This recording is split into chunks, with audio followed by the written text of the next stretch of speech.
Hey, good evening, Pirate fans, Pirate Nation, and those who just love sports. This is the Hall Hoops and Happenings show. This is your host, Bobby Blackjack, with my awesome team of co-hosts and whatnot. We have to my right, Nick from Melbourne. What's up, Nick? Hey, Bob. How you doing, my guy? Below me, we got Frank. Hey, Bobby. Frank, we'll butcher your last name. I'm just going to call him Rice Balls. Up in the left-hand corner, we have Paul Justifan, our terrific, fantastic researcher, and I think he's the best in the business right now, or upcoming in the business. Paul Justifan. Thanks, Bobby. And joining us once again, our new intern and recent Seton Hall student, Eli. What's up, buddy? How's it going? All right. The ladies might be later, or maybe taking a week off. Who knows? So next week we'll have a real good show because first big event of the season starts this week. We have a big open house. Oh, by the way, Eli, did you go last Thursday at all? I just filled that whole green area. They had a big taco truck. I was trying to pass by, and there was a big lines for like merchandise and everything. It was huge with the whole showing and everything. But I did see Tony walk by. He was walking back to the gym. He had a Starbucks in his hand, so he was all ready to go. That's awesome. Oh, so as I was saying, this Sunday is a big episode, open house for both the men's and women's team. That many of us will be there. So I'm gonna have Nick take it away while I do my producing stuff. And here we are, Hall Hoops and Happenings, another week. Hey guys, what's going on? Yeah, Bobby, you're right. Sunday's going to be huge. The men are having a practice, but before that, a practice and an open house, and we had talked about that. And then the women are doing the same thing. And I know Bobby's going to be there, and I'm probably going to join him and, hopefully do some remote things from that. But it's a good chance to take a look at the team. And I know as a season ticket holder for both the men's and the women, I got something in the mail about it. And, so I called. I reserved 6 tickets. Hey, Nicole, we are blessed. We are blessed. Now, if Luigi comes on, we'll be doubly blessed. But anyway. He told me he's coming on, so. Yeah, Luigi goes on his own schedule. He still doesn't know that Mississippi is not the Midwest and what the time zone difference is and, whatever. But anyway, not to digress. So men's and women's at Walsh, workouts, good chance to see the team, meet and greet. I love that they're doing it. Trying to be user-friendly this year, consumer-friendly, season ticket holder-friendly. So I have 6 tickets. If anybody here or anybody else wants to go, let me know. I don't think I'll be using all of them. And speaking of season tickets and speaking of Walsh, there are 3 home games this year at Walsh. I reached out. I got my 3. I got tickets to, 2 tickets for each game for all 3 games. The last chance for season ticket holders to get in on the deal before they go open to the public. Now, these are season ticket holders at the Rock for the men who want to get tickets for the Walsh game is Thursday night. So they should have been sent a link, and they should be able to go on and do that. And the guys at the ticket office, Nico and Noel and Nick are great. Pleasure to deal with. And then they're going to be on, whatever's left, whatever few tickets are left, they're going to go on sale to the general public. I would assume on Friday, but again, you could call those guys. They're great. They do a good job, and they will help you out. So before we get into it, let me just say one more thing. I put a survey question up on the site, and the question was, out of all of our rivals, which ones do you dislike the most? And there were 4. So I put St. John's, Rutgers, UConn, and Villanova. And originally, I'll talk on myself. I forgot I put St. Peter's instead of Villanova because back in the day, St. Peter's was our rival, but not anymore. So someone said Nova, so I took St. Peter's off and put Nova. So let's just go around, and I'll go last. Paul, out of those teams, you want to touch on each one of them? Which team do you dislike the most? And, all you. Well, I absolutely hate UConn for a whole host of personal as well as sports regions. Growing up in Connecticut, when you don't like UConn, it's just an absolutely horrible, horrible experience. The basketball IQ of the average UConn fan is somewhere around the same as, say, a turtle. So you're not really, you have to continually. The best way I can describe UConn basketball is I was watching a Pittsburgh Syracuse game, and the game went into overtime. And this is when the games were on Channel 24 on the Big East Network. And in Connecticut, they did not show the end of the overtime of another Big East game so that we could see the beginning of the UConn game. That is the level of parochial, provincial horror that is being a non-UConn fan in Connecticut. So I have to start with them. I know, Nick, you're a big fan of Danny Hurley. Loved it. I get that, but I also think that he really needs to take some Xanax and Yeah. that he'd be a better coach on some tranquilizers. And but I'd have to say UConn. Now St. John's is a little bit tougher. My dad is a big St. John's fan. I was a big St. John's fan. I like teams with Italian coaches. But they have but Rick Pitino running St. John's is like Godfather 3. Where Michael Corleone takes over the Vatican. It's a very similar, in my mind, a similar relationship. So I'd have to put them on the list. And Rutgers is Rutgers is my UConn experience all over again in New Jersey. The exact same thing. So I have to I'd probably put them third. What about Nova? Do you have any? I don't really. I think hatred of Nova is hatred of opportunity. We hate them because they're good. Now that they're not any good, I think we'll stop hating them for a while. And we'll, St. John's will move back into first place on the most hated team list. What about now that Willard's at Nova? Does that change your perspective? That could significantly bring the rivalry back, especially if he's successful.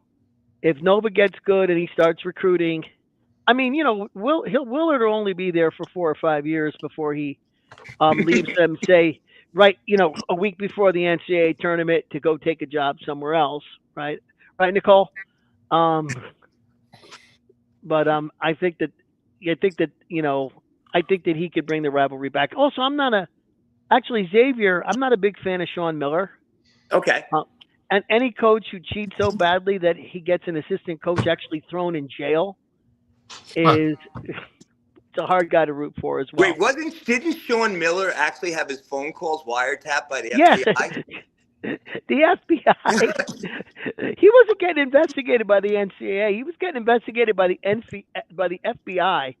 And I do believe one of his assistant coaches actually did jail time for that. That's how bad the thing that they were doing there.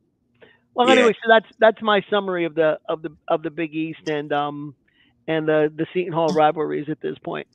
Yeah, I think actually I went back and looked at it. I think Rutgers is ahead, but you made some really good points there. So let me go to Eli. And Eli, I meant to ask you this last week. So you're at Seton Hall now. Did you have Seton Hall fandom before you went there? And how does it go back? And what was your experiences with Seton Hall? And then you could go into, segue right into the teams and which teams do you dislike the most out of our rivals? Well, yeah, I would say definitely Bobby got me more into Seton Hall basketball. That's for sure. I got to give him a lot of credit to that one. I did watch a lot of the Seton Hall games whenever it was on TV because that was a team that we rooted for. It was a blue Catholic school right around the corner from us here in Jersey. I had to root for them. I couldn't root for Rutgers. Rutgers is Rutgers. So this is how I got into the Seton Hall love. I really got to thank Bobby for that one there. And if you go back to the rivalries, though, I would say that the Rutgers one, I think, is the biggest rivalry and the most craziest one. Because when I go on social media a lot, especially Instagram and stuff, that's all everybody talks about is Rutgers Seton Hall. Right. Rutgers is the biggest one.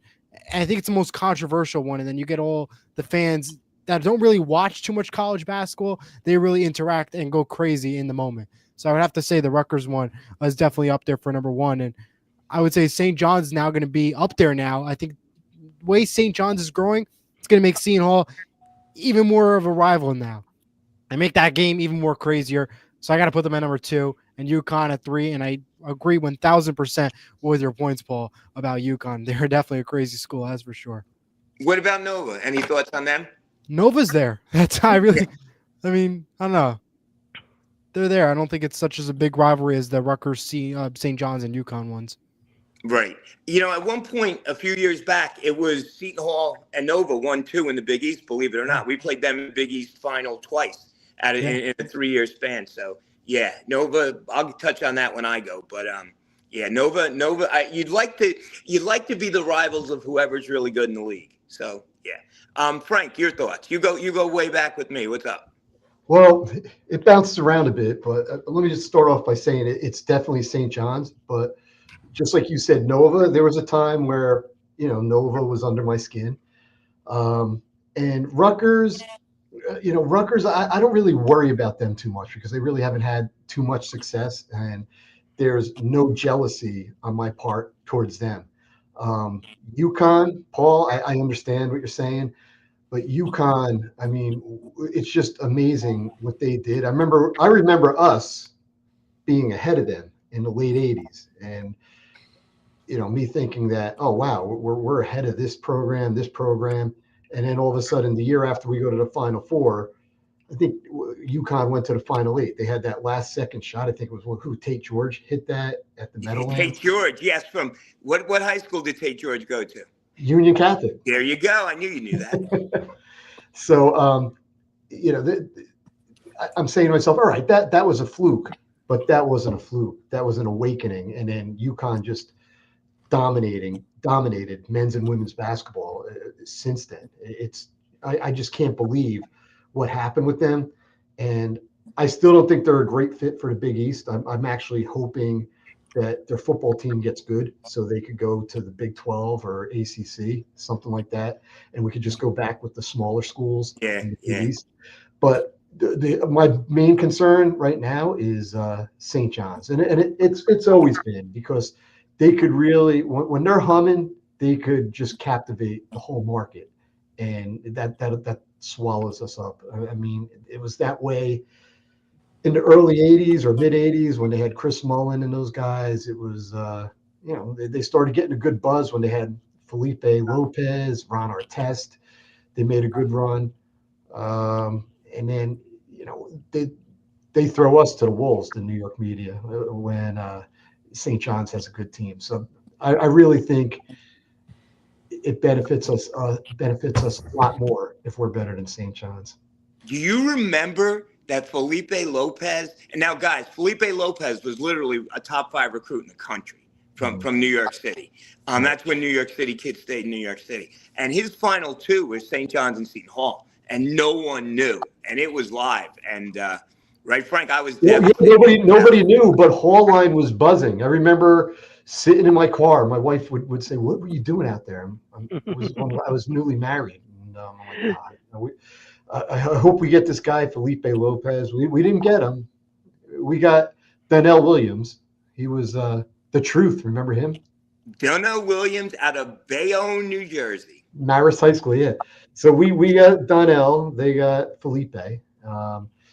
We gave them battles. It's not like we got blown out of those games. We put up some good fights with them, but they had a good team.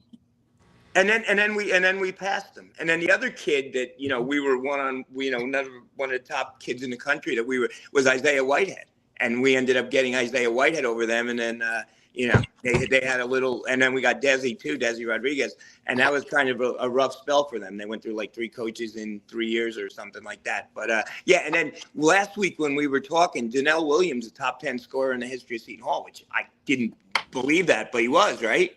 Wait, Donnell was in that? No, I'm sorry. Andre McLeod was, but Donnell was up there. He was up there. I'm not sure. Yeah, I didn't remember his name being on the top 10. Yeah, no, not top 10, but he was maybe top 20, but maybe someone look that up. Nicole, I know you love Coach Willard, so are you going to take that love to Villanova? Hell no. So who's our what rival do you dislike the most? It's Rangers. always going to be Rutgers. Why is Rutgers? Rangers is hockey. Okay, so why Rutgers?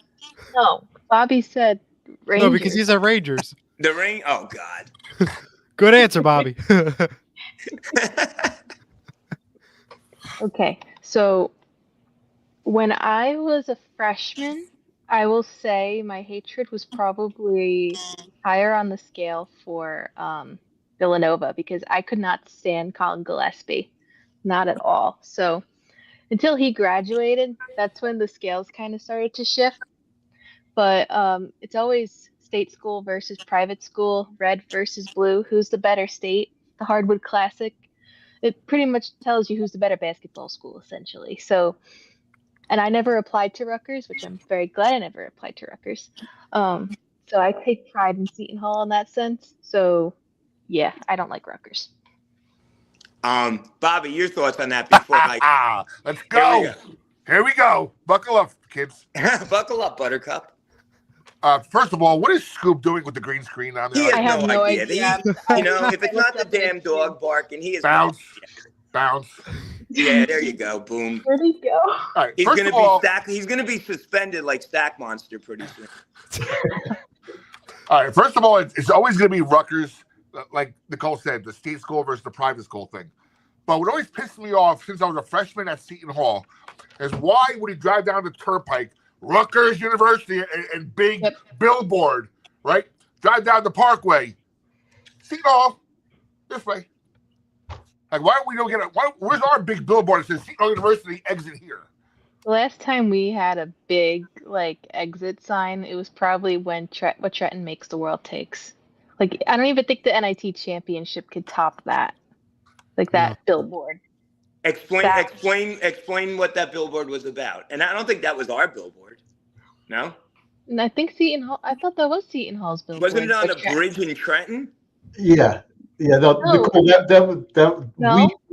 No, it was by the one exit I used to take to go to Seton Hall. And it had Miles Powell. What it had Miles Powell on it? Yeah. But Trenton makes the world takes. Yeah, it did. I gotta find it now.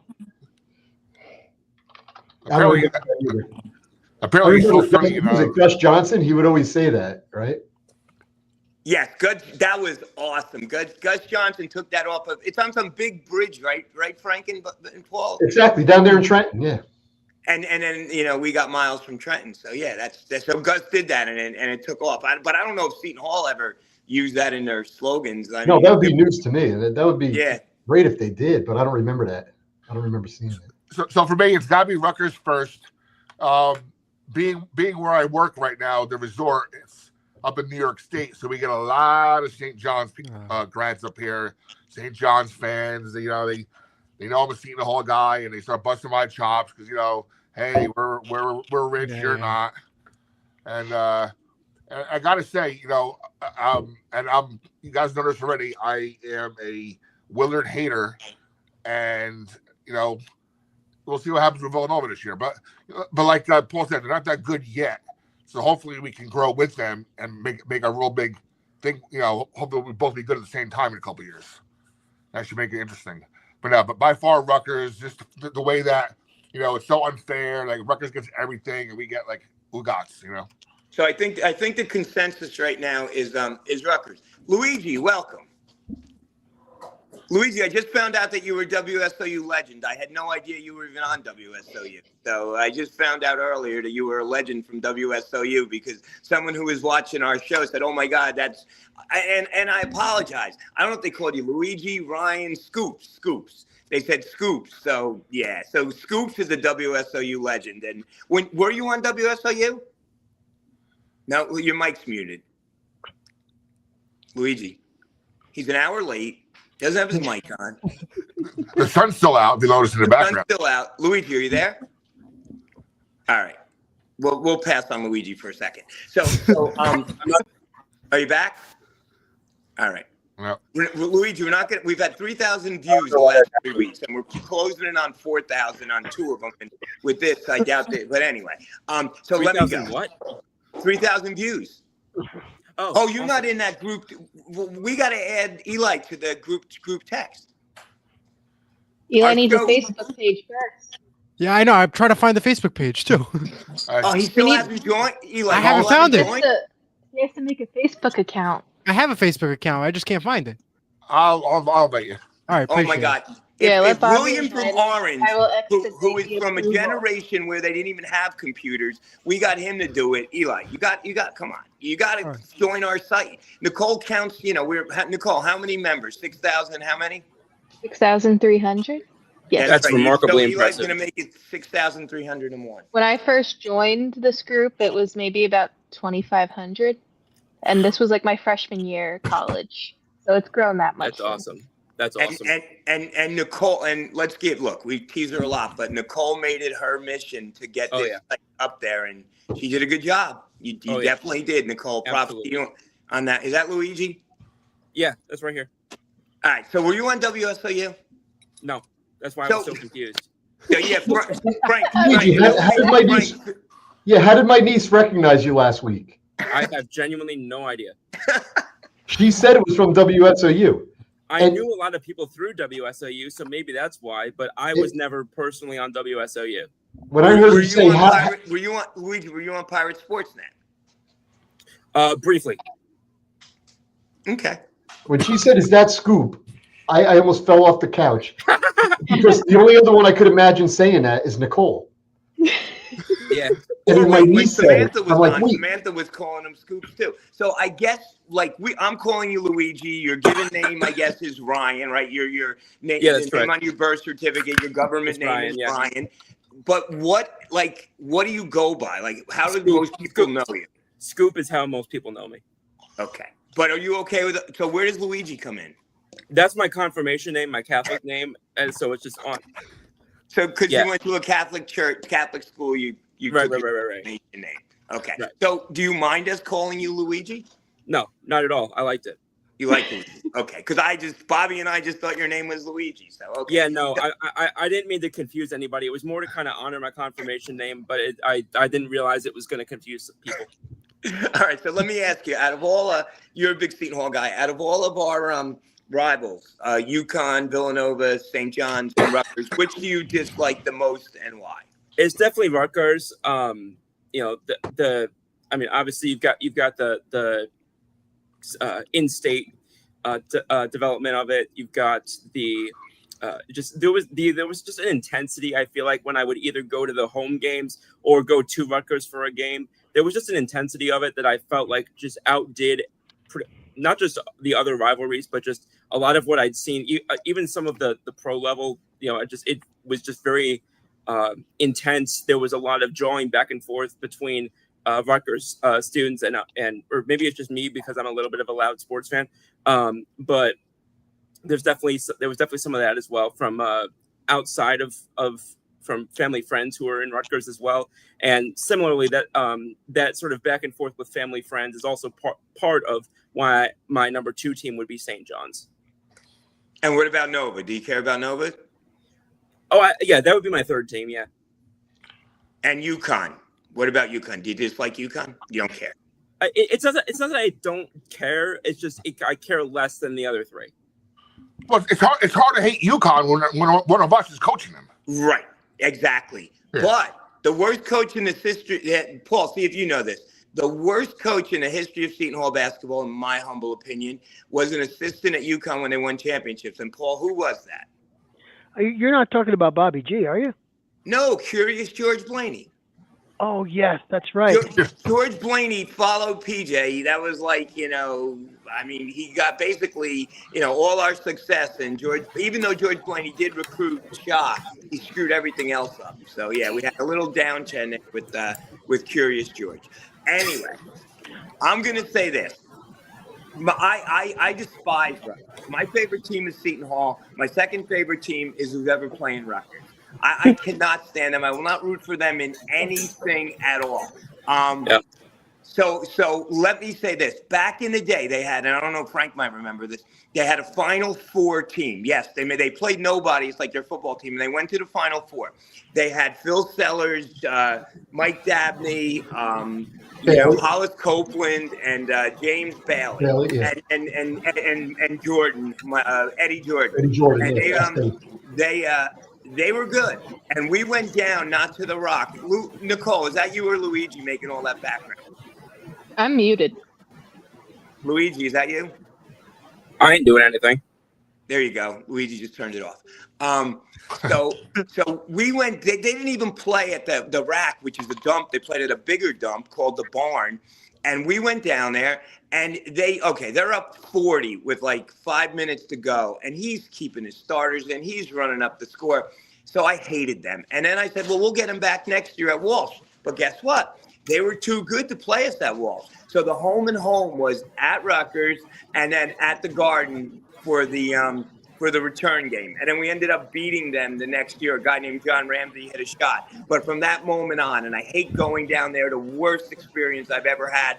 When I went down there a few years ago, I think they were up 21-0 on us or something ridiculous. And then they honored that horrible football coach at halftime. They brought him in, and it was just Schiano, yeah. Not a Rutgers fan at all. Nova, I actually like Willard. But my Nova, so my son sums it as best. I don't dislike Nova. I dislike Nova's fans. And back in the day, they were that little alligator. Paul, what's that alligator on the shirt? Oh, yeah, the Izod? Yeah, Izod or Lacoste or something. So, they just think they're better than us. So I like them, but I couldn't stand their fans. And when we beat them in 2016, the Big East tournament, one of the greatest, games I ever saw in the history of Seton Hall, I would say they started out 70-30 in the building, but then, we got louder and all the neutral people jumped on Seton Hall. But that was great, just to rub it into them. St. John's, I liked them back in the day with Louis. Don't like him with the used car salesman, but but I have to say Rutgers, and I think everyone else. Christine, if you're out there, what are your? I can't even see the comments. What are your thoughts, Christine? I don't know if she's joining us tonight, but I know she was down with us at the rack for the game with the football coach, and it wasn't a fun experience. So let me tell you, you know how much I dislike Coach Willard. I hate Coach Schiano 10 times more than that. Yeah, right. One of the most aloof guys I've ever met in person. Interviewed him and just has this cockiness about him for somebody who has never won anything. Yeah, why is he so cocky? He coached at Rutgers, went to the NFL, couldn't get another job, right, and just bounced around, and then couldn't get another college job. So I don't get it. Like, I don't. And Nick, we have another reason to really hate Rutgers right now. What's that? Who is Notre Dame's defensive coordinator? Chris Ash, a former Rutgers head coach. Get rid of him too now. Chris Ash, get out of here.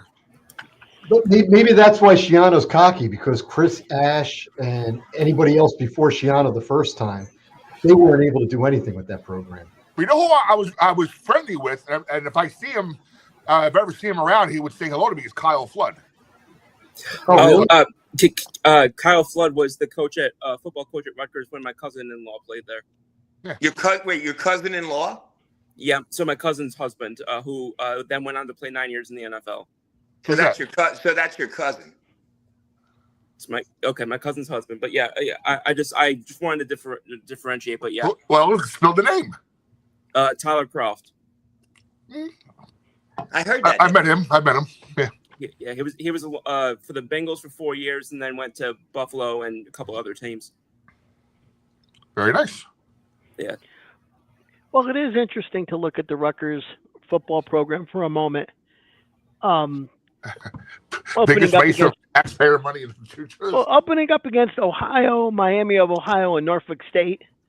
So, I mean, those are three, well-known powerhouses in the Mid-American Conference. And they could potentially be 5-1. Iowa, Minnesota, and Washington. And then they're going to play Oregon, Illinois, Ohio State, and Penn State. And we will no longer be reading about how they're on their way to their first, college football playoff. Oh, jeez.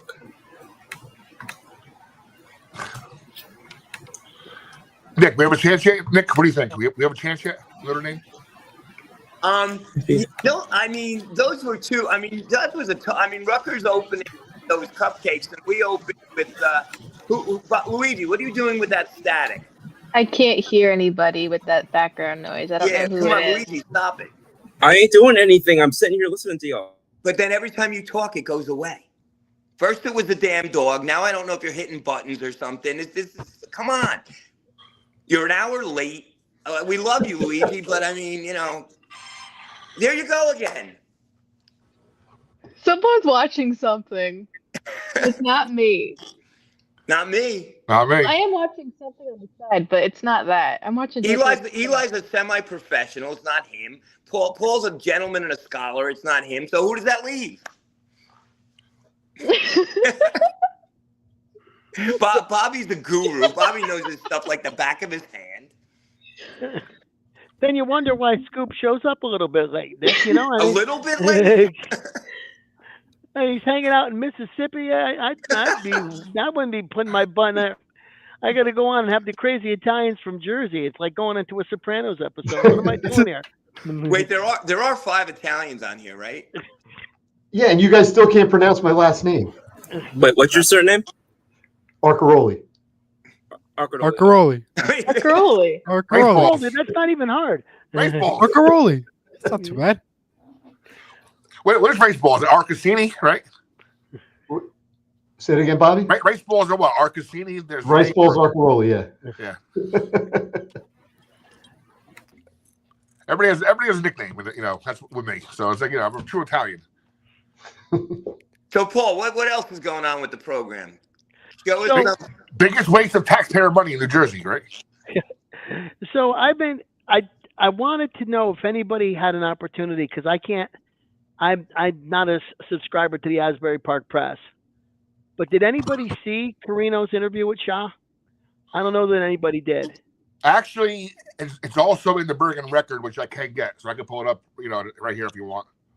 Yeah, I mean, that would be actually good, because I saw that the article was, that he had done an interview and he was asking about, I think, experience. I think Coach Shaw was talking about getting guys in the portal who were experienced, but I didn't get a chance to read the whole article. Speaking about interviews, our own Chris Russo, the great Chris Russo, another Italian, interviewed Brian Felt on J.D. Walker's site, and I think he actually got paid. No dig at you, Paul, but we got to talk to J.D. about that. But it was real. I mean, it was real. I thought he got. I know those guys were complaining, but they'll complain about anything. I thought he got a lot out of Brian, and I thought Brian was engaged very well and very informative. And he was talking about NIL. So if you get a chance on J.D. Walker's site, yeah, check it out. Chris did an amazing job, and Brian was very candid, I thought. I had the article pulled up if you guys want me to pull apart or anything. So yeah, what's the gist of it, Bobby? I mean, he is your favorite writer after all. Speaking of aloof. Sorry. Bobby and I think the same about like almost everybody. That's pretty funny, but yeah.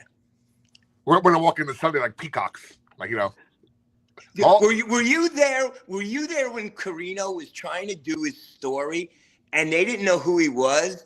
And the game's over, and he's sitting there doing whatever. And I guess they were getting ready for a Devil game, and they asked him to leave, and he went nuts, like totally unprofessional. Went nuts on the guy, totally nuts on the guy in the arena. So, were you there, Bobby, or no? I might have missed that because but yeah, I've heard that too, and.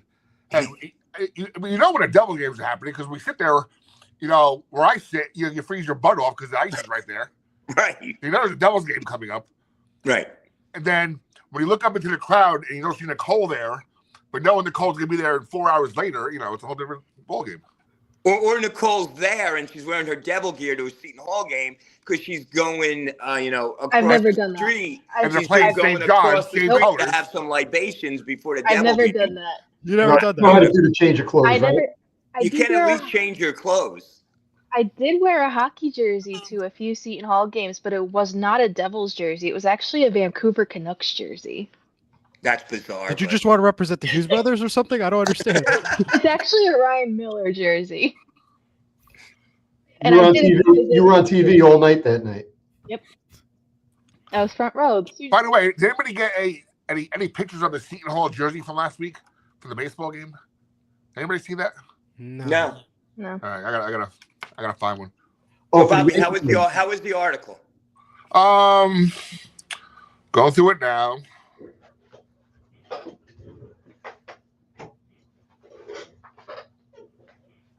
Hold on. Well, keep talking. I'll interject with some. I don't want to have a dead silence. Well, the other Paul, thing we were talking about. Paul, what did you think of the little bit that you saw?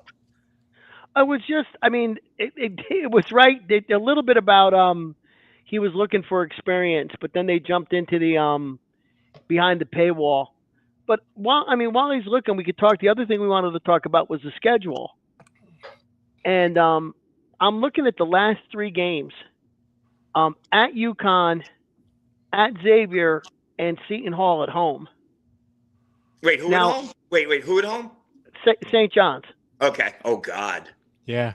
So at UConn, at Xavier, and St. John's at home, and now I know that a lot of my belief that we might still be on the bubble at that late in the season is most people aren't thinking that, right? Most people don't believe that we'll be, 19-7 or something in the ball in the discussion that late in the year. But if we are, that is a heck of a difficult way to wrap up the year, right? UConn at Stores is always tough.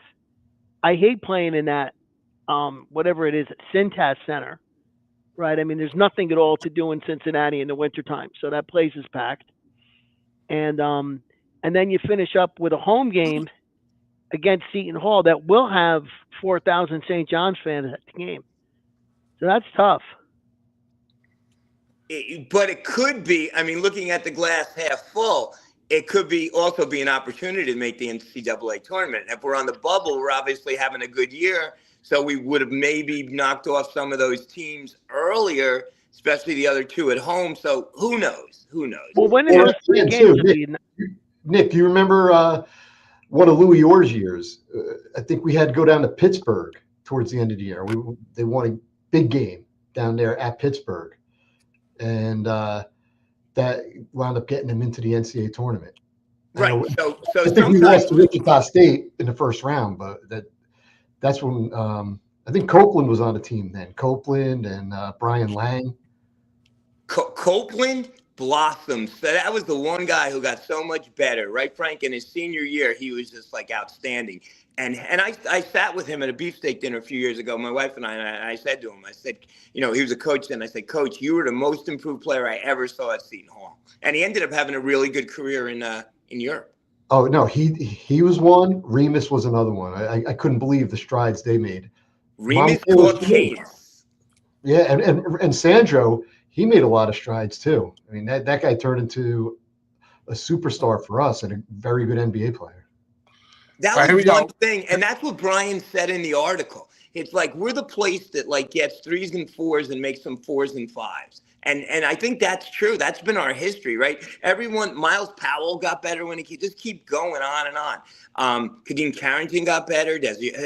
Everybody got better with whatever we were doing. It was working. But it's hard to do that when you're, getting 11 new guys from a transfer portal. Nowadays, yeah. Yeah. And, Nick, there's also, it's not necessarily good to get that reputation. I was reading an article where a mid-major coach who essentially had his entire team ripped away from the portal was at some coaching meeting. And one of the guys from the Power Four who had actually taken 2 of his guys came up to him and said, Coach, I really admire the great job you do getting guys ready for the next level. Oh, God. And the coach was like, I didn't know whether to say thank you or punch him in the face. And, that's why I think it's so important, the Marquette model, right? You get the freshmen in, but then you got to pay them and keep them, right? Yes. And then you build that way. Are you guys ready for first question? Here's one question I think is get everybody excited. The question is, how does Bud Clark look at point guard? The answer, he's good, but is learning how to be consistent at this level. He's fast. He's one of the fastest guys I've ever seen in a long time. His mid-range game is unbelievable. We're getting his three-point game to be more consistent, to keep people honest. The thing I love about Bud is, as good as he can score, that's how well he can pass the ball as well. Wow. He gets people involved. Just that alone is going to make us better. Wow. Tough Philly kid with a tremendous chip on his shoulder. He has something to prove. Did a good job at Merrimack. The only difference now is I got to get him used to playing man-to-man because they played a lot of zone at Merrimack last year. Yes. Okay. That's all right. That's pretty good, right? At Merrimack, he had a tendency for coming up with a lot of steals though, and that's something that we were missing last year. Like Kadari was great at that. He would steal a lot of balls for us, and I hopefully we could get back to that this year with Bud. Now, built into that, Bobby, was the comment that he's got to get used to playing man. There's always been a lot of rumor that Coach Shaw wanted to play a little bit more zone, but it was just taking too long to teach it. Is he still think? Is there anything about his defense in the article about him trying to play matchup? No, nothing about that. Okay, well, thank you, Bobby. What's the next question? All right, hold on. And he's getting used to understanding that he doesn't have to do it all by himself. Good. Yeah. So, he was the guy down there, and he'll be the guy here, but he'll have a lot more help than he had down in Merrimack. Yeah, but there's a stat called utilization. I'm not quite sure how it's calculated, but it has to do with how involved you are. He had one of the highest ones in all college basketball.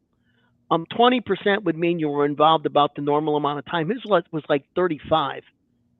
So I don't know that you can win in the Big East if you've got one guy, doing that much. So that's good that he's learning that. Here, real quick, here's a question about the backcourt. I'm really impressed with AJ Stanton McRae, Miami transfer, an older guy who can really shoot. I wanted somebody who can make shots, an Al Amir Dawes type, but he's taller. Wow. He played okay last year at Miami, but he did really well before that at Stanford, and they made the NCAA at Stanford with him on the team. So he's got a winning DNA. He's versatile, can shoot, take you off the dribble, and is a good defender. Then he goes into, I'm happy with TJ Simpkins from Elon. Reminds me of Kadeem Carrington, a lefty who can score it, can handle the ball, can play multiple positions. And he has that New York thing about him. Got the ball on a string and has the grit. Trey Parker from NC State, his ceiling is so high, probably one of the best athletes I've had as a guard. Freak athlete, can shoot it, handle it, take you off the dribble, and tough defender. And his thing is just getting reps. The more he played at NC State, the better he got. He can be really good. And finally, one more, Mike Williams. He played in the SEC for 2 years with LSU, can shoot, can handle, and got a little, of course, you talk about a little bit about Jaheim Felton, and has gotten better. That is 6 guards, right? And he's talking highly of all of them. Wow. So a couple of things. Stanton McRae, last year when he ought to get at least some sort of pass playing at Miami, right? I mean that program was a horror show last year, right? The coach quit in the middle of the season. Right? What was his name? Jim Larrañaga. Jim Larrañaga. I mean, he was already 94 years old, and then he decided to quit in the middle of the year because he didn't like coaching anymore. Well, he didn't like the fact that, he had the NIL money the year before, and then it dried up, and he had a whole new team, and he all of a sudden hated the NIL, right? So, he was a very good shooter. He actually was involved in a weird play at Stanford, and they were in an NCAA tournament game, and he blocked a shot, and they called a foul on him that was not a foul. And, it was a controversy. I don't know if it was Kentucky they were playing or Arkansas. It was somebody in the Southeastern Conference. The other thing was he was talking about Mike Parker, and that's the kid from LSU. Mike Williams. I'm sorry, Mike Williams, right? It's Trey Parker and Mike Williams. Trey Parker, But Williams was, his freshman year was considered a piece of the puzzle. And then they went out to the portal and got a whole bunch of guards. He had 2 bad games to start the season. And all of a sudden, all his minutes dried up. So, like to see, be interesting to see if he can come in and kind of redeem himself a little bit. By the way, one final paragraph here about the guards. The guards alone show you how much better of a team we're going to be from a guard standpoint. and that alone should excite people. Wow. I'm excited by just reading that. I'm looking forward to Sunday. And Eli, no one, absolutely no one at WSOU will have as much knowledge of this program and of our players than my buddy Paul up above you. Paul, amazing, totally amazing. Absolutely. Nice job there. Thank you. Does he talk about the big men at all, Bobby, in the article, or anything about Nigel Hines? Real quick, question: the matchup zone you had used in the past, how much of that will we see? Answer: I want to do a little of everything defensively. I haven't put the matchup zone in yet. I'm still trying to establish our principles: front court, full court man, and half court man. Okay. I mentioned before about the defense. Full court man. That's a full court press. So that's great. Well, with 6 guards, right? I mean, he's got enough guys. Yeah. Thoughts on your wings and bigs? Our wings, I'm excited about Elijah Fisher, who's played in this league. We saw what he did at DePaul. Jacob Dar played for a great coach at Rice, can shoot the ball. I look at him as an Ismael Sanogo type, but a better scorer.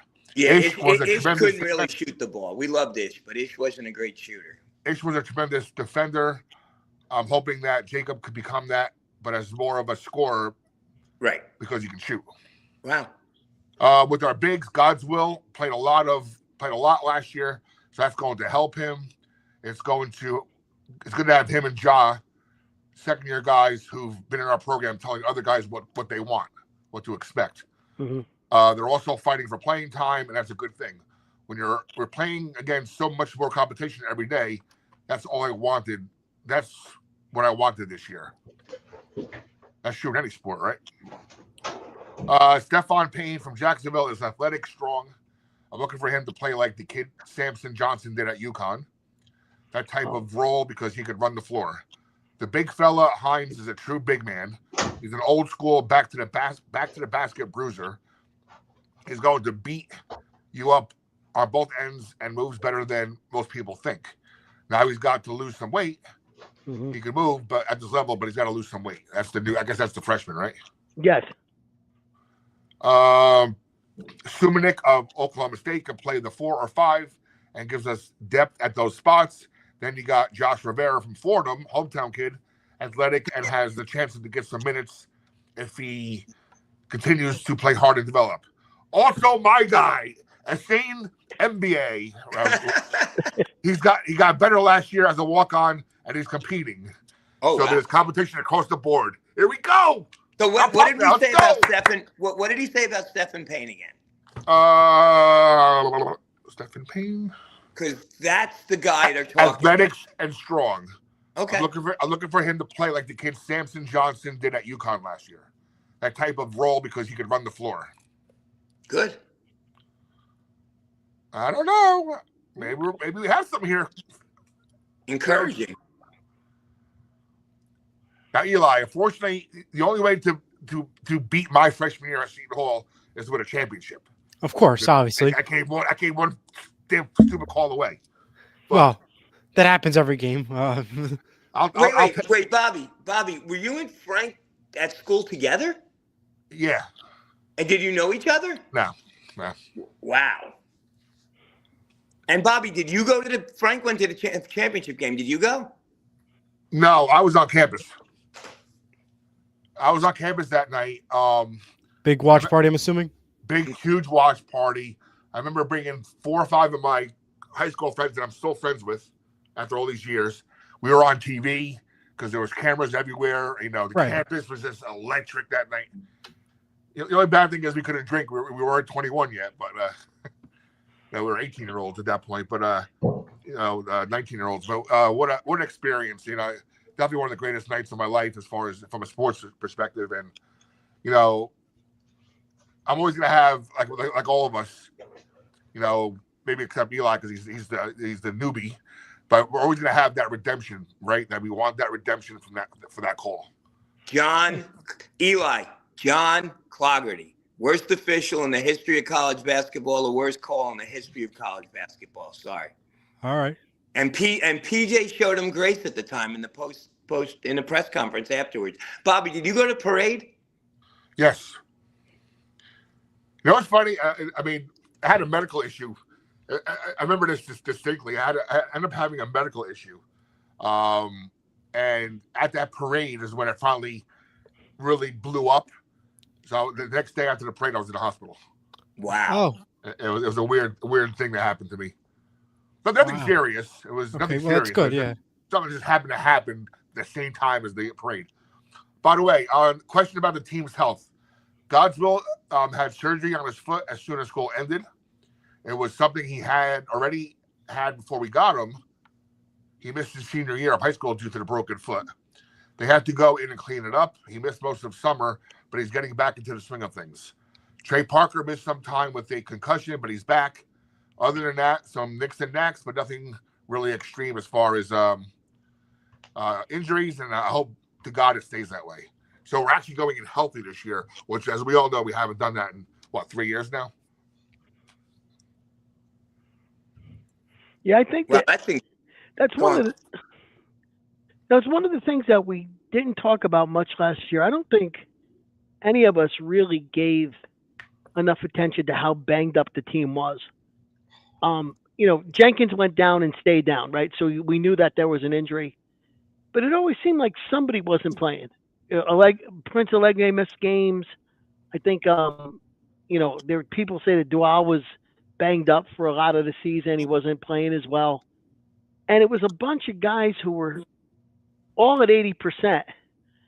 And I always think that makes it hard for a coach. If a guy goes down and he's going to be out for 3 weeks, you can coach around it. But if you've got a bunch of guys at 80%, you never really know what to do in terms of playing time and stuff like that. And we really didn't talk a lot about that last season. because I It'd be don't nice think to I have don't think we knew, right? We didn't know. They kept all that stuff pretty quiet. Well, I mean, Coleman was banged up a couple of times. The beginning of the year, we didn't have Coleman. Right. And then what about Okorafor? He was, remember Shaheen, remember him talking about Okorafor in the beginning of the year? I think Shaheen actually said he's just glad he was still with us. He said Well, he's something another guy that it turns out that he was banged up all year. Right. So, we were, really challenged up front. And then it was just one thing after another. There was always somebody out, and Shaheen was really frustrated. He could never have a good practice. Anytime, any week, there was always somebody out, several people out. Yeah, so it'd be nice to have a full. Everybody gets hurt, right? St. John's has got the kid Hopkins from Providence. The kid has gone down 2 years in a row. Everybody's always banged up, but I thought last year we were, in retrospect, I think we were a lot more injured than anybody really knew, and anybody really wanted to take. I don't credit's the wrong word, but you know what I mean. We didn't really factor that in when we talked about the way the team was going to play. I knew it.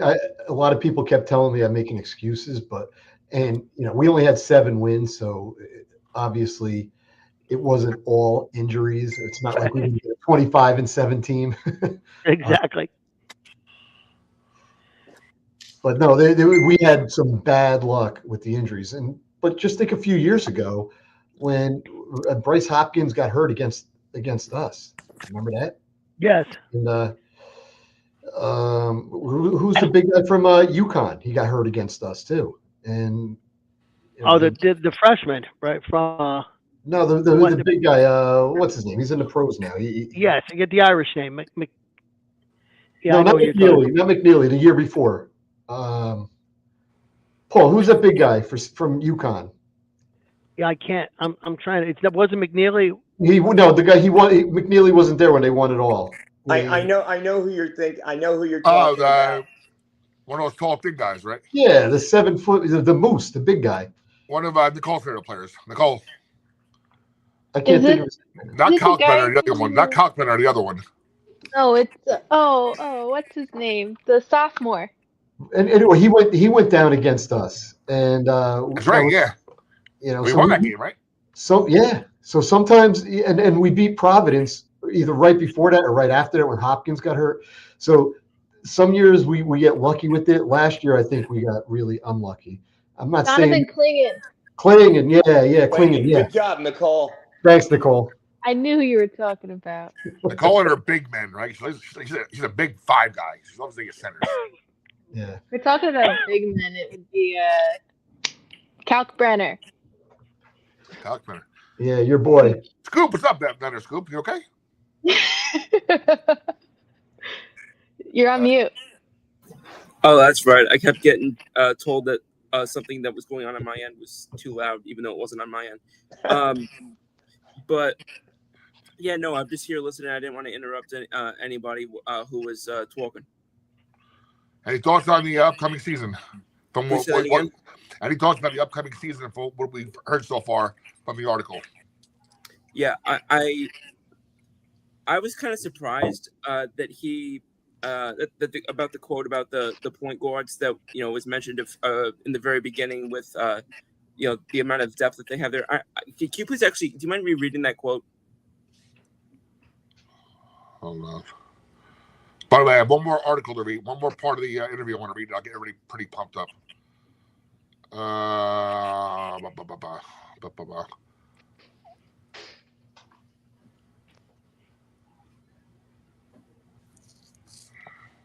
I'm sorry, I don't want to get the No. phrasing wrong. Was Carino the only guy that has interviewed him, coach, so far? I mean, the only guys that are really going to get in there this early are going to be Carino, Zagoria. What about the guy from the Post? The guy who was covering us for years for the Post now covers somebody else. St. John's, but yeah. The guy with the glasses. Right. I would think that's it for the early. I mean, maybe some of the national writers like Norlander maybe will get in. I can't find that quote there, Scoop. Who's the guy from CBS? Doesn't he? Norlander, right? Matt Norlander. No, the other guy from. Oh, CBS. the other guy who does all the tweeting and stuff, right? That guy. Yeah, he's actually on CBS Sports. Frank, you know who I'm talking about. He has slick black hair. I've actually sat next to him in the past. I know who you're talking about. He's a play-by-play announcer, or no. He's like he does like their halftime show, color guy, sideline reporter. Eli, any idea? No idea. I thought you were talking about. You're not talking about Lapis, right? No. Younger guy. He's been doing it for a while though. Oh. You know who I mean. Oh no, I know who you're talking, but it's not even on the tip of my tongue right now. Yeah, it's not on. Yeah, Norlander's the big guy, right? I'm looking at CBS Sports now. You're talking about come on, where's his name? He does cover us, and he'll write something up, and he'll tweet about it or text. Yeah. Not Trotter. Who? Not Isaac Trotter. No. No. He'll do his own top 25. That gets a lot of. Yeah, Nicole, do some quick research. We got to get that name. Repeat. Seton Hall, a CBS college sports, college basketball analyst. Matt Norlander? That's what I said. No. Nicole, he did a tango once at a party. The only names I'm coming up with are Cam Salerno and Jerry Palm. I have Brad Messler and Charles Davis. No, he's more. You know what? He might have left at CBS because I don't see him. No, I saw him. He does. Isaac Trotter? No, he might have left. I know who he's talking about. I don't see his Gary name. Danielson. No, he does football. Wrong sport. Jenny Dell, Tracy Wolfson, Adam Zucker, Brent Stover, John Washburn? Washburn. Somebody, you know what? Someone out there has to know this. I can't. Who said Matt? You didn't. Somebody said Matt Norlander, right? Yeah, he's the main guy. He's the guy. Is John Rothstein right? Yes, John Rothstein. You're the man, Paul. There we You're go. the man. Leave it to him to get the answers. And we knew it. No, We knew it. Well, I asked Copilot. And we're going to need to talk about this eventually because I think I'm developing a crush on Copilot. Well, I think everybody is. I mean, Wait on. Well, who? I put one of my write-ups into Copilot and asked Copilot to compare it to what else is out there. and she started telling me just how tremendous the write up was, and how I had insights in there that no one else had, which scared me because I figured if I wrote it and no one else did, it probably meant that I was wrong. But at the end, I had a conversation with my girlfriend. I said, Copilot reads my stuff. You don't even really read my stuff very much, so I'm developing a codependent relationship on Copilot. Wow. Hey, I have a legit AI profile for Bobby Blackjack. You put that name in, a whole AI thing comes up. It's pretty cool. If you search up anything on AI, it pops up. Yeah, it's amazing. Oh, by the way, speaking of CBS Sports, I wanted to mention this. I mentioned this to Dave Popkin on Saturday. They did an article on the top 25 programs for the next 25 years in college basketball. What? Who they feel are going to be the top 25 programs of the next 25 years.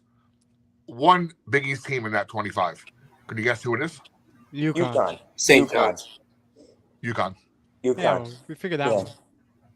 With or without Hurley, yes, coach. That's no surprise. With or without them being in the Big East. Let's get before we move on. Let's get to that one last article, one last paragraph. Question is, in your preseason interactions with fans and students, what's been the vibe from them, and what is your message to them heading into the season? We brought in guys who fit Seton Hall's culture, who fit my culture. It's a thing where people are like, well, I want to see it first, and I'm good with that. I'm good with showing and proving, and I'm always good with being an underdog. So I'm happy where we are because I think this team, I know we're going to keep getting better. I've seen a tremendous jump. I've seen tremendous jumps from summertime to now, and now we're going to see more jumps, and that excites me. So if I'm excited, then everybody should be excited because it's hard to excite me. Wow. Wow. So then let me ask one other question before we move on. We were talking about the Big East schedule. But here's who's in the Maui Invitational. North Carolina State, Boise State, Washington State, Arizona State, Southern Cal, Texas, Chaminade, and us. Can we win that thing? Who are we playing in the first round again? North Carolina State. Yeah. I don't know. We've got North Carolina State, and then if we win that, we'd have the winner of Southern Cal and Boise. I'm thinking two at best, and I'd be really happy with that. Well, I would too, but I mean, I'm looking at the field. There's no top 25 teams in that field. Maybe Texas, but Boise State and Washington, Southern Cal. These are not great basketball schools. This is not an overly impressive field in the Maui this year. No, Paul, ask me that question again after our first 3 games of the year, and I'll have. Yeah. Or maybe after the practice, a couple more practices, right? Yeah, but I mean, it's still spring training now, and everybody's optimistic, and yeah. No, I know. I was just joking. I mean, well, think about last year. Last year we lost to who? Fordham, right? In the we lost in March, and we were all shocked, and it was really a sign of things to come, right? Well, yeah, it was foreshadowing. I mean, the Walsh games are what? Wagner, Fairfield, and Central. Yep. I mean, we lose one of those 3, it's going to be a very, very long year. But we open at the Rock with St. Peter's, right? With St. Peter's, right? That'll be telling. What day of the week is that? The Peters game is the 3rd. The 3rd is Monday. Monday. Election day is the 4th. Yeah, Monday. Okay. I was thinking it was going to be a Tuesday. I was wondering if the show should be from down there. Problem with that is it's hard just to logistically. Oh yeah, and plus Bobby's got other things on his mind. Bobby's got other things, and yeah. Not necessarily. And we got a sideline reporter who doesn't know to put his microphone on.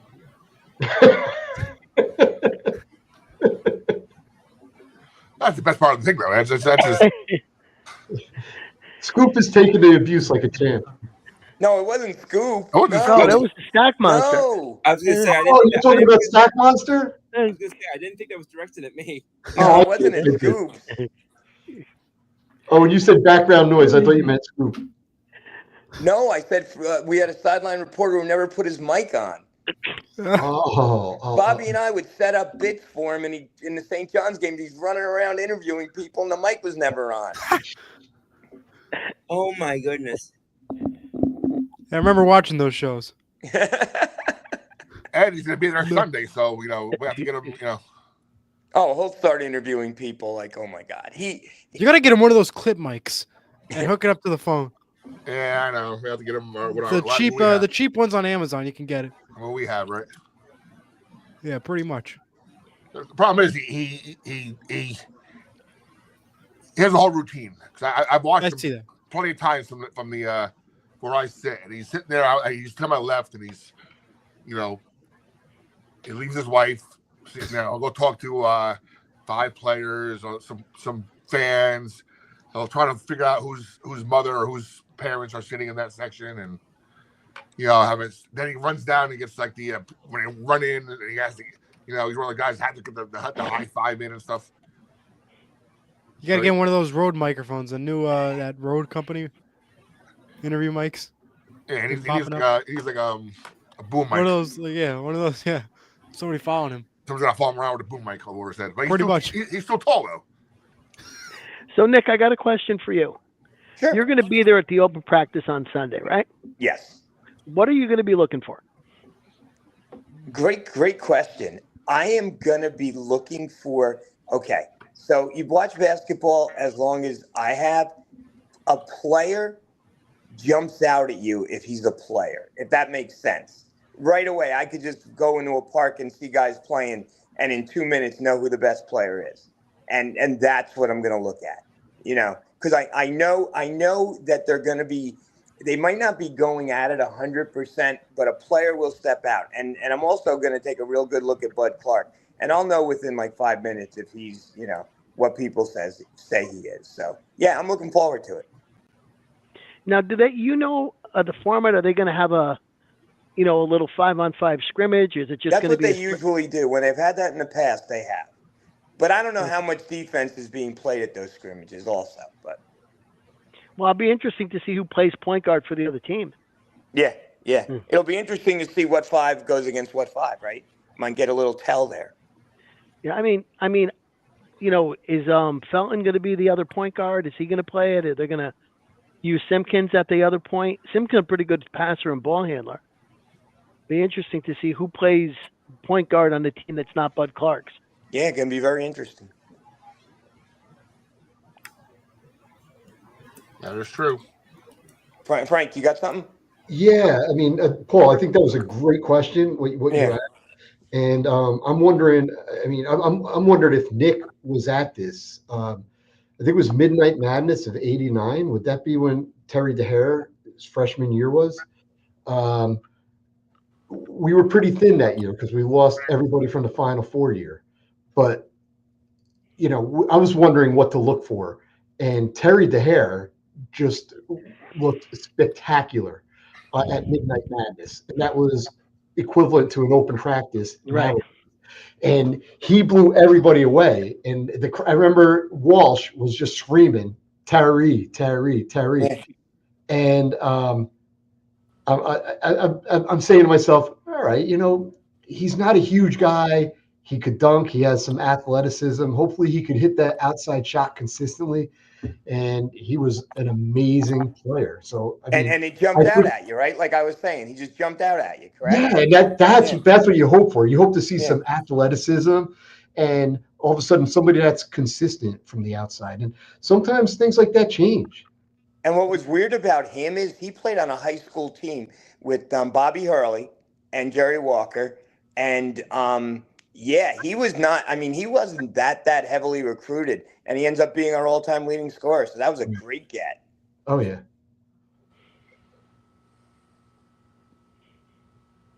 So, Nick, I'm not going to be able to be there, but what I would look for is shooters. That's what Yes. somebody, you were talking about how guys, you could just tell who's a player. Yeah. You could tell shooters too. Yeah. You could tell shooters if nobody's playing defense on them. Right. So, I want to see a guy who's going to be, catch and shoot 25-footer, and he's turning around, running down the floor before the balls hit the net because he knows it's going in. And then the coach in me is going to look for body language when someone gets a little adversity, because that's important. Do you hang your head? Do you blame other guys, or do you just shrug it off and play harder the next possession down the court? So yeah, especially when the team's trying to figure out his personality, right? Right. Exactly.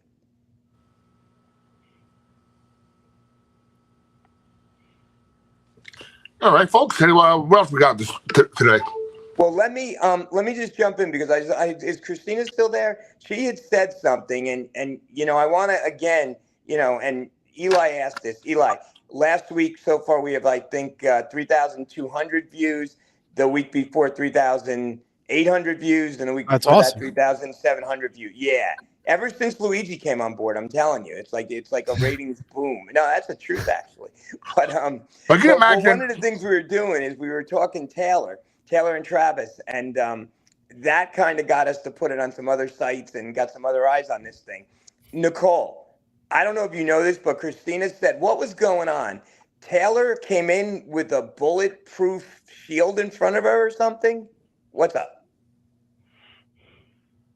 So apparently, I think in the wake of what's been going on the past week, which I don't really want to get Right, into. no, we're not going to get political. Absolutely. I think she's concerned for her safety. Right. And I don't blame her, given the current state of the world. Right. People are crazy. And some idiot might have made a threat or something. Who knows? Yeah. There's even rumors that they changed the glass on Travis's suite to bulletproof glass. I did hear that.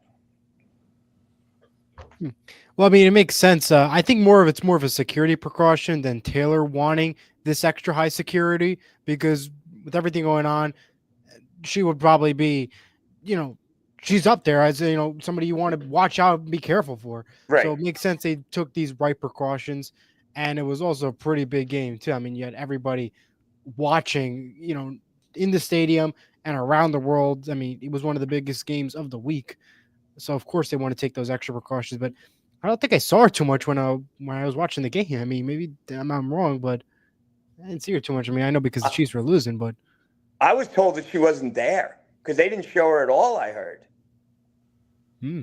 which is interesting. Now. Yeah, she was there, but I think they didn't want to show her. Question is, will she be here Sunday night? There's a possibility.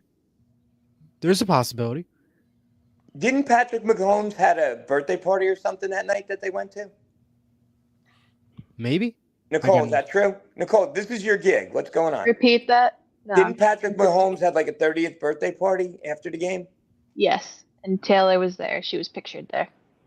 Did anybody see the Fox NFL My Big Fat Chiefs Wedding bit? No, tell me. So by the time I realized that was on, it was halfway through. But among other things, Taylor, I don't know who they had playing Taylor Swift and Travis Kelce and Andy Reid. It could be that guy Frank whatever who plays all those guys. Oh, Frank Caliendo? Yeah. But among other things, Taylor Swift gets hit with a football in the face, and Andy Reid tells her to shake it off. And there was another point where the Chiefs were wondering if Taylor was just going to marry him for his money, which was a marvelous comment. Which is funny. But it was actually, given how those shows typically just are so cringeworthy, this was actually pretty fun, pretty well done. So, Nicole, Travis did not look good last week. Let's be honest. And, no. Right. Oh, Eli, are you a Swiftie? No, I just follow it, and I also have Travis on my fantasy team, so I'm a little disappointed. You're a little disappointed, Travis, so yeah. Luigi, what's going on with his play? I mean, he is getting. I think this is his 13th year in the league. And sorry, he's old. Yeah. So obviously, there's more eyes on him than there are on most players, particularly most tight ends in the NFL right now. But I'm thinking it's really not much more than just what a lot of players would go through by getting to that point. And again, ever since they moved off Tyreek Hill, he's really been the main guy that they've had to rely on. That's fair. So I wouldn't be surprised if usage is also a factor in this as well. And what about Hollywood Brown? Is he going to help him out a little bit or no? I mean, I've never been the fan of Hollywood Brown that some others are. I think that I think he's nice as a depth player, but I think that he sometimes gets looked at as a one or maybe a somewhat reliable two. And to me, if my team has any hope of making a playoff, that's not where I'd want him on the depth chart. And is Xavier Worthy? Xavier Worthy, and that's the thing. When it comes to guys who light up the combine or light up things in the imminent before the draft, I think sometimes people really latch on to that. It happened with John Ross a few years ago, who was drafted by the Cincinnati Bengals. And again, he deserves a lot of credit for what he was able to do, and his blinding speed.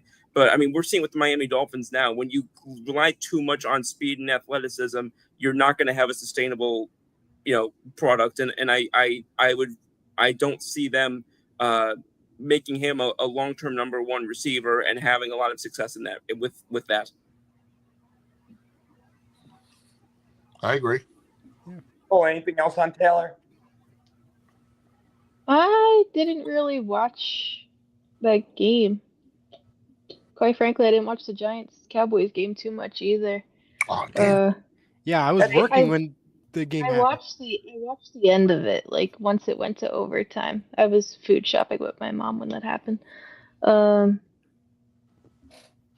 Yes, I looks like don't really have too much on Taylor this time. It wasn't really much going on.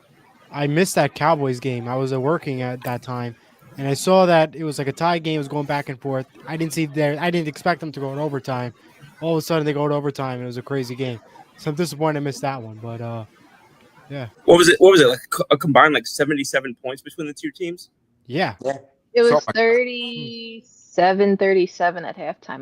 Not halftime. Overtime. And regulation. Yeah. And the regulation. Okay, yeah. So that checks out. That was interesting with the new overtime rule, right? Whoever won the coin toss elected to kick. Yep.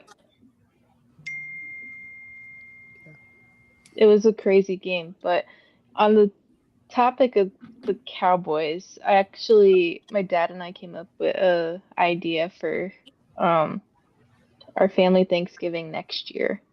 So Dallas always plays at home on Thanksgiving. Really? Yeah. Why is that? Is that fair? There's three teams that always play on Thanksgiving. It's not fair. It's Dallas, it's Green Bay, and then there's one other team. It's Detroit. Detroit and Dallas. Those are the two. Yeah. And no, there's one more. Doesn't Green Bay play on Thanksgiving too? No, it's usually the Sunday night game is the whatever best game they want to put into the NBC slot to get the best ratings. There's usually Detroit and Dallas. Yeah, Detroit has traditionally used to be Detroit and the Bears for years. Right. And then Dallas somehow horned in on it, and then because Dallas is Dallas. Detroit plays, and then Dallas plays, and then they have a night game, and that's Right. if they could get two good teams to cap it off. It's okay. That's strange. It's Detroit, Dallas, and I guess either Cincinnati or Baltimore. I know traditionally there's usually 3 games on Thanksgiving, but Dallas is always one of them. Lately they added another one, but yeah, for us guys like Paul, Nick, myself, Bobby, it was always Detroit at 1:00. Yeah, Dallas followed. Yeah. And now you got the Prime Video game on Black Friday too. That adds to the mix too. Exactly, Eli. You're right. Which I mean, you can't really pick who's the Friday game because it was all over the place. It was one year the Jets. Now last year, I think it was the Chiefs last year. Chiefs Raiders was the game. So yeah, it goes all over the place. And there used to always be a really good college football game on that Friday. I Yeah. think Boston College Notre Dame one year was on that Friday. But anyways, given my both sides of my grandparents have passed, so it's just the four of us and my aunt. So we had this great idea that we're finally gonna do my first Cowboys game in AT&T Stadium because I refuse to go see them at MetLife. Like that cannot be my first Dallas game. Like I can't Wait, have you're that going this Thanksgiving? next Thanksgiving. That's the plan. We're gonna plan it. It's not finalized yet, but that's what we're gonna do. Most And likely. wait, who's going? My dad, my mom, my sister, and we're gonna convince my Tom Brady obsessed aunt. And no invite to Luigi. Family Thanksgiving. Family thing, yeah. I think I would get thrown out of AT&T Stadium. No boyfriends allowed. Wait, no what? No boyfriends allowed. No boyfriend? I'm not dating no one, but if we're planning it now. Wait, I was talking about You- Luigi. No, I know, but if it's a family thing, my dad always has this motto like, "Oh, we're not taking boyfriends on family trips." So Nicole, you just opened a can of worms you did not need to open.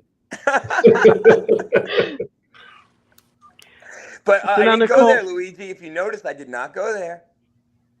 Now, Nicole, are you going to be Oh God, What he's time- going there. What time does the Showgirls album drop on October 3rd? can you repeat that? The screen just froze. What time does the Showgirls album drop? Showgirls album drop. Yeah. Probably midnight on October 3rd. Okay, so I'm assuming that by whatever our show is after that, you'll have listened to the whole thing. Probably. Paul, I am impressed that you knew that date. I am very impressed. He's Well, got the- everything. He The does. Chiefs have a Monday night game that week, so they're playing in Indianapolis. So I was just trying to see how that was going to work out. By the way, name for me an NFL quarterback who is 45 of 63 for 588 yards and a 71% completion percentage in his first two games. Daniel Daniel Jones. Jones. It makes your hair hurt, doesn't it? I mean, Not for me. It's kind of I'm fun to just- actually watch to see him succeed. It really is. I'm I proud. think it's great. I think it's great. And I'm a Giants fan. I love it. And I don't know. I about was that- Go ahead. watching the Giants game, and every time I saw the stat, I'm looking at Dabo and saying, maybe it wasn't Jones, Brian. Maybe No, it was. Jones. maybe it's you. It was Jones. I don't know about that. I think it was more the coach and everybody else at the New York Giants. I mean, look at Russell Wilson right now. I mean, he had one great throw in to Neighbors, and the next thing he throws an interception in overtime. I don't know. It's the offensive line, Eli. Has And a the lot to offensive do line with too. it. But Yeah. again, that all goes back to the team. Yeah. Yeah, that And the game was offensive over. line, I think, is better this year than it was last year. But that game Yeah. was over in the first quarter. When they went down into the red zone 3 times, it got 6 points.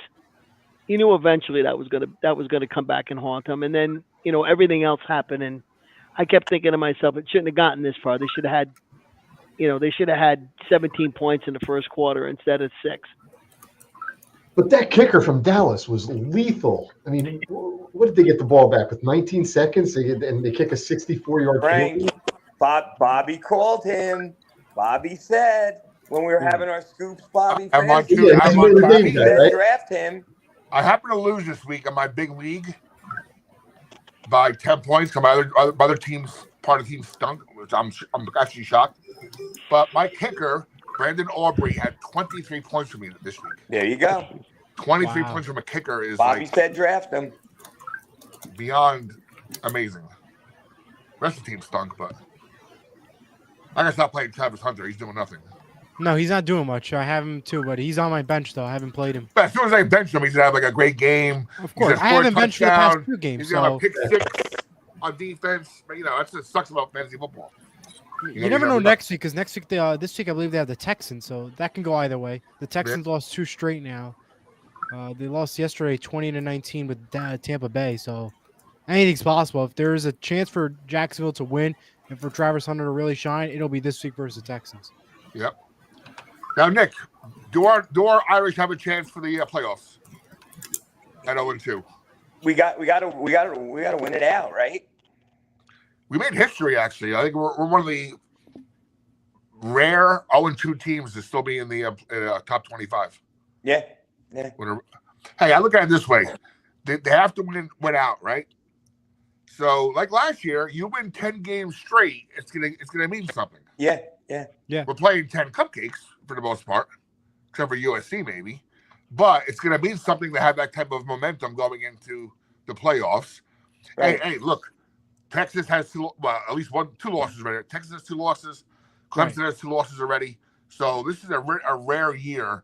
Georgia almost lost to this is a rare year where you may not see too many undefeated teams, and there could be a lot of 1 and 2 lost teams that are going to, qualify for the playoffs. So if we win out like last year, we'll be okay. And Brian Kelly, our ex-coach, doesn't have 2 losses, but he's losing his mind anyway. Yes. yes. Anything else, folks? Well, I know the Emmys was this week, and the big winners were Adolescents, The Studio, and The Pit. Have you guys seen any of those shows? Wait, who, what, when, where, who, what? The Emmys were last night. The Emmys were on a Sunday, and the big winners were Adolescents, The Studio, and The Pit. Have you seen any of those shows? Because I heard that I got to start watching Adolescents. I've seen The Studio. Wait, Wait, I've never heard of any of those shows. Studio is on Apple TV. The Pit is on HBO Max. Yep. And the other one I never heard of. Adolescents on Netflix, like a 4-episode series. Oh, jeez. The Pit. My girlfriend loves The Pit. That's What's everybody's the Pit saying. about? What's the Pit about? It's ER. Yeah. It's ER with swear words. As a matter of fact, remember the Dr. Noah Wiley from ER? Yep. Yeah. And now he's the lead ER doctor on The Pit. Oh wow. So you could it's the same actor except they curse more, and there's a little bit more blood shooting out of people's wounds. but my and I think like the whole thing is like a 24-hour sequence. So but my girlfriend loves it. I heard it's like almost like Chicago Med, but more like real life and more accurate. They were saying according to the reports and everything. Right. That I heard. That is true. Okay, well, let's wrap early today. We'll have a lot more to talk about next week after our first big Seton Hall event. Oh, I also found out from Mr. Popkin that I think October 6th. What day is that? October 6th, I believe, is Monday. Monday. That would be Seton Hall Media. I think that's Seton Hall Basketball Media Day. Oh, okay, cool. On campus, I'm guessing? On campus, I believe. I know the 21st, I believe, is the Big East. Is the Big East. Right. And then now I got to pick and choose my battles, if I'm up here still. We'll see. But looking forward to it. Hey, after that article we just read, from Mr. Carino and everything, it looks promising. I mean, I'm a little more amped up than I was 2 hours ago. I don't know about you guys. Very encouraging. It's encouraging for sure. Yeah. And we just want to be competitive. We don't want to walk into the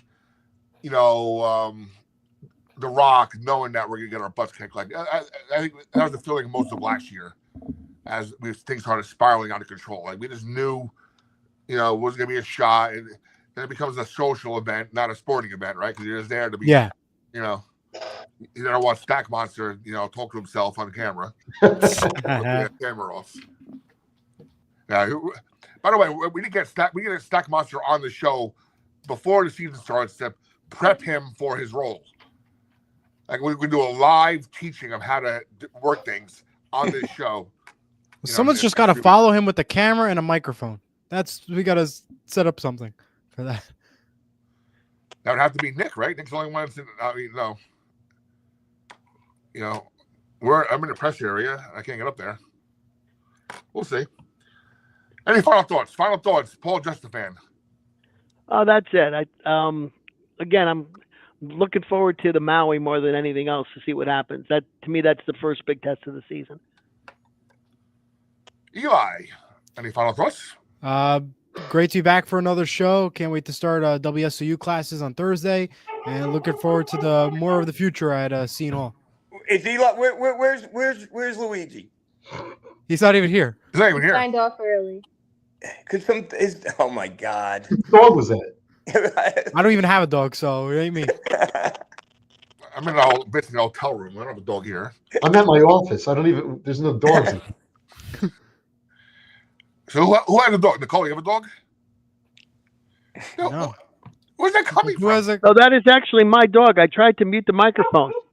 All right, so it's Paul's dog. All right. But the bit is it's Luigi's dog. It's Luigi's dog, yeah. Frank, final thoughts. No, I mean, final thoughts. No, yeah, no. I'm also looking forward to Maui, but before then, we got a lot of other good things. I'm actually looking forward to that opening night against St. Peter's. Looking forward to this weekend, and Nick, I'll let you know. But Yeah. we have a big day planned. I know the Devils are at home early And by the afternoon, way, and then the Giants are home later on at night, and my family has tickets for both. So Yeah, no, but absolutely. we could get others, so we could shift things around. I don't know, but you know. No, but that's yeah. by the way, whoever's there from our show, you know, if you want to go on camera, you know, do some interviews, go right ahead. You know, I don't know. Yeah, great show again. No trivia questions tonight, no, Nick? No, Christina was running around crazy. So she didn't prep anything. Maybe next week. All right. My final thoughts were, hey, it's September 16th. We're halfway through September. You know, if you do the knuckle thing, there's no it's not a 30, it's a 30, not a 31 month. So it's only 30 days. We're halfway through, and October means the start of basketball. There you go. You know, I'm a Nets fan, so we had nothing to look for except growth. So, and root against the Knicks. Sorry, Nick. But you know, basketball's around the corner. I mean, and I'm a little more, like I said before, I'm a little more pumped up now about this team. And of course, like I was telling Mr. Popkin, Dave on Saturday, we're DJing and stuff for the women's team really has a chance to do well this year. Yes, they do. And it starts on Sunday. You know, I know Coach said he wants to get his show back on the air, and I want to get as many people involved as possible. I'm gonna even talk to Matt Sweeney about maybe getting a permanent seat for us. So if I can't make a game, one of you guys or gals can go cover for me. that'd be great. That'd be awesome. And then, Bobby, if you can, please talk to Matt about your question too. Yes, Paul. I'm planning on pulling him aside for a few minutes to talk to him. I'm going to mention that in the email that if I have 5-10 minutes of his time at some point. And yeah, I know your request to get more access for your preseason breakdowns and stuff. Of course, that's on my list. Nick, final thoughts. Yeah, just again, season ticket holders, you have till Thursday night at 11:59 to get in, first crack on the Walsh tickets. And, I took advantage of it, and I encourage everyone, do it too, because there's no place to watch a college basketball game than Walsh. And I'm looking forward to getting a sneak peek at this team on Sunday. And again, another great show, guys. I appreciate everyone. And of course, we always finish with the Gister, the public service announcement. And of course, Gister, who's leading in the Dancing with the Stars? Because you've been watching that.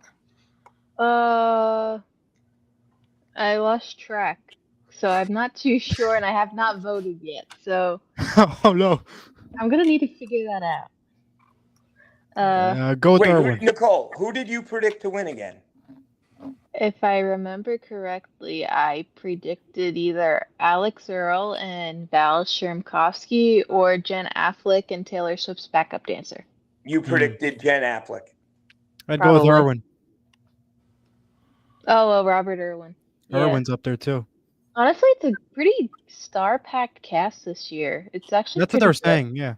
Wait a minute. A star-packed cast. You went over the whole list, and Paul and I didn't know one person. Except Topanga. Topanga was the only one we knew. Topanga. How's Topanga doing? Did she go already? I think she did. Topanga got voted off? No, I think she did her voting's dance later. Voting's later. Is she still cute? Yeah, she looks the By the way, same. it's sad day in moviedom. Robert It's a Redford. sad day in moviedom. Passing of Robert Yeah. Redford today. Do you know, Nicole? Do you know who he is? No. Yeah, right. No, I don't. Paul, what's your favorite Robert Redford movie?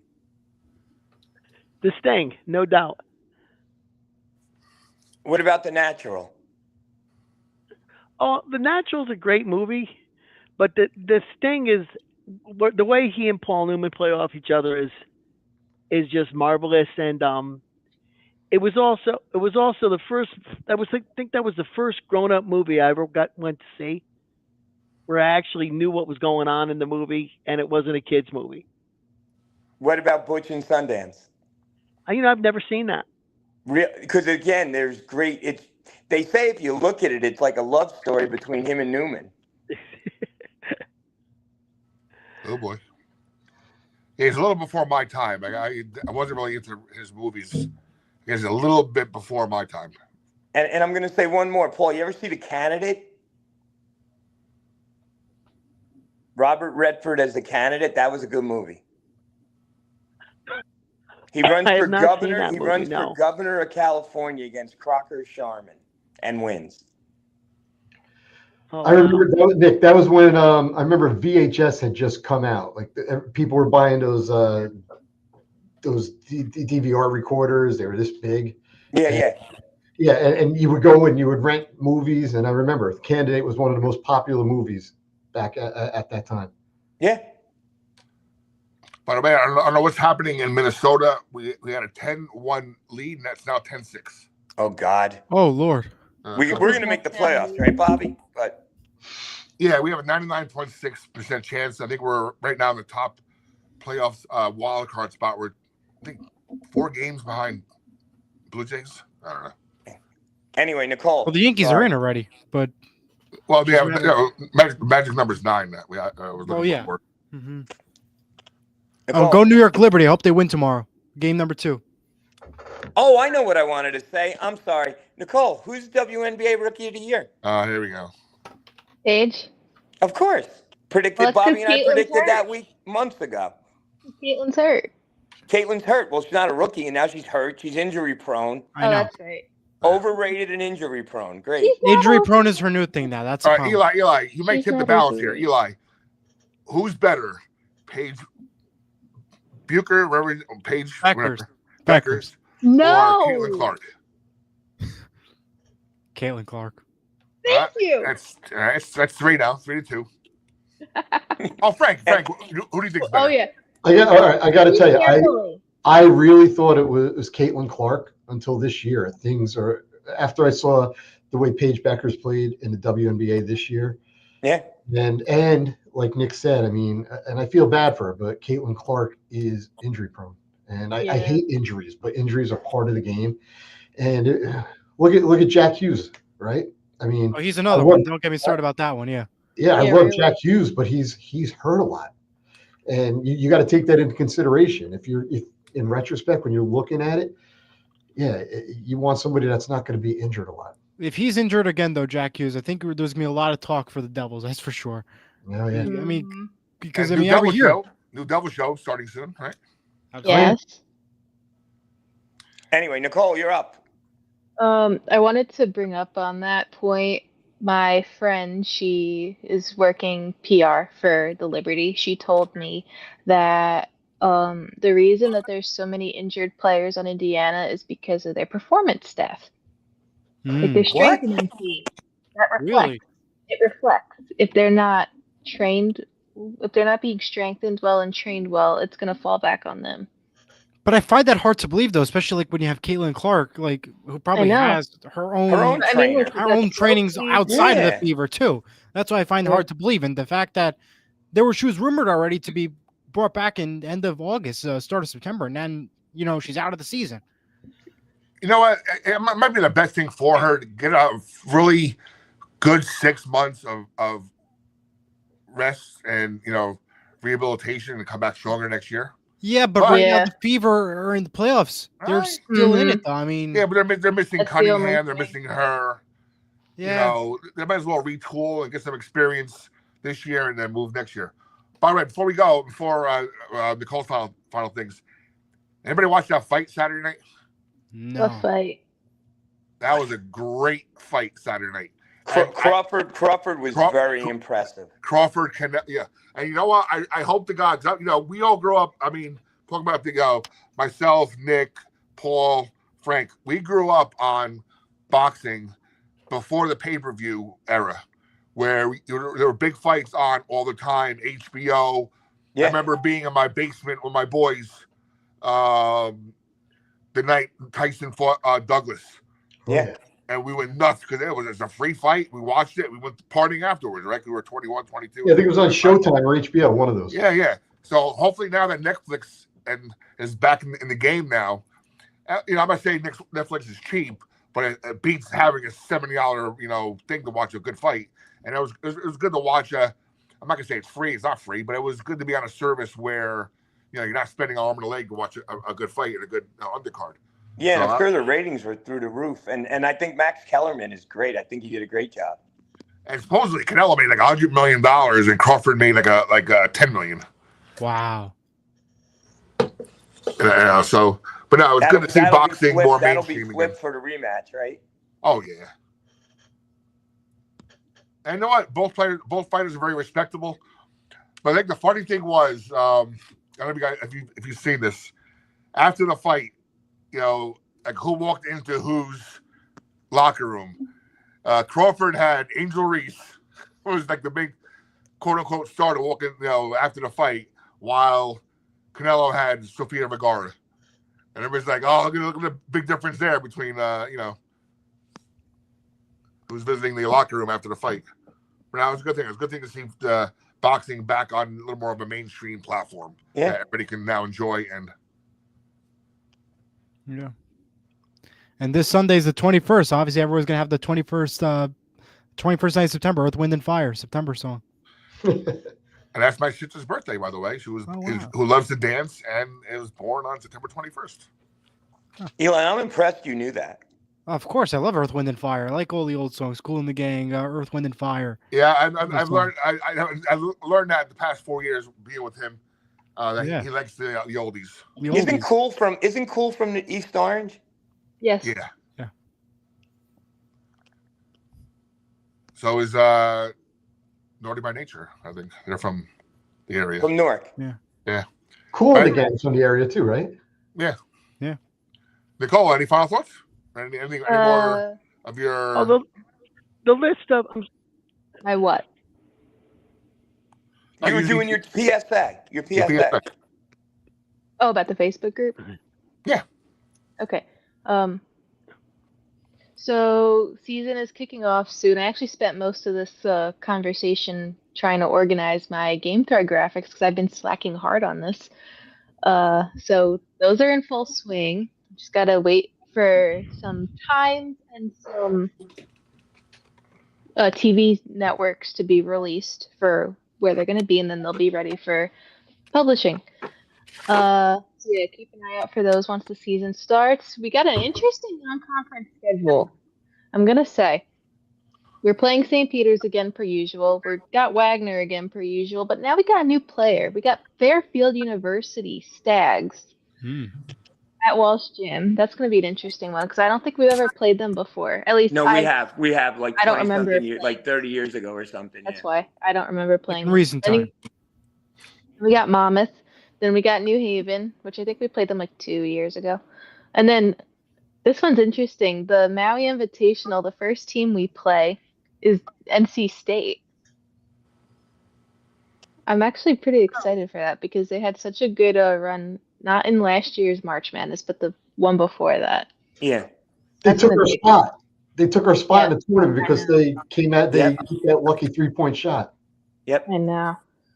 And then after the Invitational, we're playing a school called Central Connecticut State. And get this, their mascot is my high school's mascot. Oh, God. The Blue Devils. But your high school didn't have a team. What do you mean? The finishing school didn't have a team. You didn't play any sports there. I didn't play sports, no, but my high school's mascot was the Blue Devil. Right, but you didn't have any games for the Blue Devils to. There was a ladies basketball team. There was ladies swim. There was ladies softball. I worked for the softball team my senior year. At 10-8. Yes, I did. What else? They had a couple different sports. I mean, I wasn't very sporty, but they had sports. But yeah. And then we play Kansas State in Manhattan, Kansas. That's a interesting one.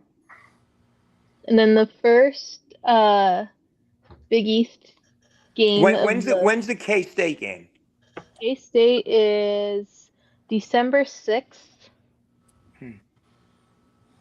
My son and I went out to Kansas to see Kansas KU Seton Hall a few years ago. Gotta ask him that one.